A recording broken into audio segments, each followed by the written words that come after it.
Vous savez que la sécurité est la préoccupation numéro 1 de l'AES. C'est aussi un sujet sur lequel nous avons longuement travaillé avec nos amis russes et nous souhaitons pouvoir renforcer ce partenariat qui se faisait essentiellement dans un cadre bilatéral.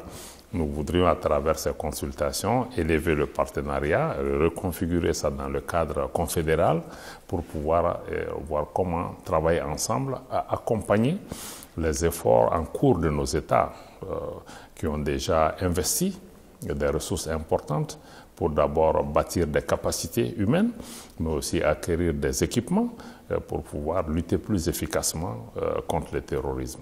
À côté de ça, ce volet sécuritaire, sur laquelle aussi la Russie a une expérience particulière en matière de gestion de la sécurité polaire. Donc sur toutes ces questions, nous avons les mêmes préoccupations que la Russie sur la scène internationale, comme sur la question des sanctions. La plupart de nos pays aussi dans l'espace AES ont fait l'objet de sanctions économiques, financières et politiques. Et par principe, nous nous opposons à l'imposition de sanctions qui, de notre point de vue, et de toutes les mesures coercitives unilatérales qui sont imposées à des pays pour changer, arriver à changer leur politique, sont des questions sur lesquelles nous nous opposons. Donc du point de vue de la vision commune, le président Poutine, et autant que les présidents du Mali, le président du Burkina et le président du Niger, partagent aussi ces mêmes visions, ces mêmes principes de le respect de la souveraineté des pays, du respect des choix souverains de ces pays, mais aussi la prise en compte des intérêts de leur population. Donc ça, c'est du point de vue vraiment des principes communs.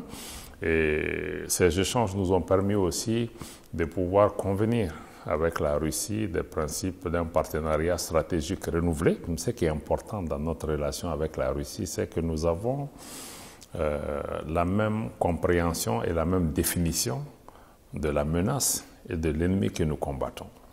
Parce qu'on ne peut pas être partenaire à nos pays pour lutter contre l'insécurité, contre les groupes terroristes, si le partenaire qui est en face lui-même est un soutien à ces groupes terroristes ou entretient la menace contre nos pays. Ce qui est bien avec le partenaire russe, c'est qu'avec beaucoup de courage, il a compris le problème. Le partenaire russe s'est toujours montré ouvert et a travaillé avec nous pour pouvoir nous aider à acquérir ces différentes capacités et le matériel militaire dont nous avons besoin. Aujourd'hui, la situation sécuritaire a fondamentalement évolué dans la région. Le Mali, aujourd'hui, il y a quelques années, ne contrôlait pas peut-être 30 à 40% de son territoire. Et aujourd'hui, sur le plan de la sécurité, nos armées travaillent ensemble pour mener des opérations militaires conjointes qui ont permis, au-delà des opérations que chaque armée mène sur son territoire, de mener conjointement des opérations militaires sur tout